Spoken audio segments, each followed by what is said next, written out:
Pension বন্ধ, ক্যান্সারের ওষুধ কেনার টাকা নেই। জলপাইগুড়ি পুরসভার গেটে চেয়ার পেতে বিক্ষোভ প্রবীণ কর্মীদের। পুর বোর্ডকে চরম হুঁশিয়ারি, বকেয়া পেনশনের দাবিতে উত্তাল হয়ে উঠল জলপাইগুড়ি পুরসভা চত্বর। দীর্ঘদিন প্রাপ্য পেনশন না পেয়ে দেওয়ালে পিঠ ঠেকে যাওয়ায় পুরসভার মূল গেটের সামনে প্লাস্টিকের চেয়ার পেতে বসে অবস্থান বিক্ষোভে সামিল হলেন অবসরপ্রাপ্ত পুরকর্মীরা। বিক্ষোভকারী অবসরপ্রাপ্ত কর্মীদের অভিযোগ, দিনের পর দিন তাদের কেবল মিথ্যে আশ্বাস দেওয়া হচ্ছে। আধিকারিকদের কাছে দরবার করেও মিলছে না কোনো সুরাহা। আন্দোলনকারীদের তরফে সন্দীপ ব্যানার্জি ক্ষোভ উগরে দিয়ে বললেন, আমাদের মধ্যে অনেকেই ক্যান্সারের মতো মারণ রোগে আক্রান্ত। পেনশনের টাকা না পাওয়ায় চিকিৎসার খরচ পর্যন্ত চালানো সম্ভব হচ্ছে না।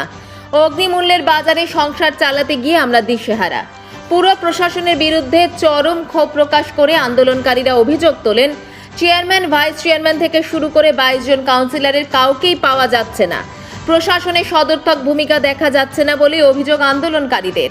কার্যত অভিভাবকহীন অবস্থায় ধুঁকছে জলপাইগুড়ি পুরসভা। আন্দোলনকারীদের স্পষ্ট হুঁশিয়ারি, অবিলম্বে বকেয়া পেনশন না মেটালে এই অবস্থান জারি থাকবে। যে পৌরসভায় আপনাদের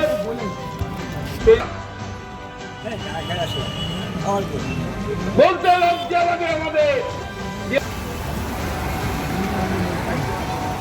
এই পক্ষের আমলে আমরা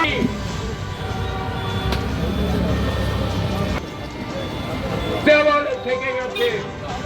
এই তো অবস্থা দেখছেন, আমাদের কয়জন ক্যান্সার পেশেন্ট আছে, সেই ক্যান্সার পেশেন্টরা তাদের ট্রিটমেন্ট অবধি করতে পারছে না। আর জিনিসপত্রের যা বাজার মূল্য, অগ্নিমূল্য, আমরা খুব দেওয়ালে পিঠ থেকে গেলেই মানুষ এরকম এসে দিনের পর দিন এরকম চেয়ার নিয়ে বসে থাকে। আমরা বহুবার আন্দোলন করেছি ভেতরে। আমাদের যারা কার্যকর্তা আছেন অফিসে, executive committee, executive officer, finance officer, আমাদের সঙ্গে খালি মিথ্যে কথা বলেন। চেয়ারম্যান আসলে দেব, এদিকে চেয়ারম্যান উধাও, ভাইস চেয়ারম্যান নেই, 22 জন কাউন্সিলর তারা উধাও। একেবারে গার্জিয়ানহীন, আমাদের জলপাইগুড়ি পুরসভার অভিভাবকহীন অবস্থায় আমরা আছি।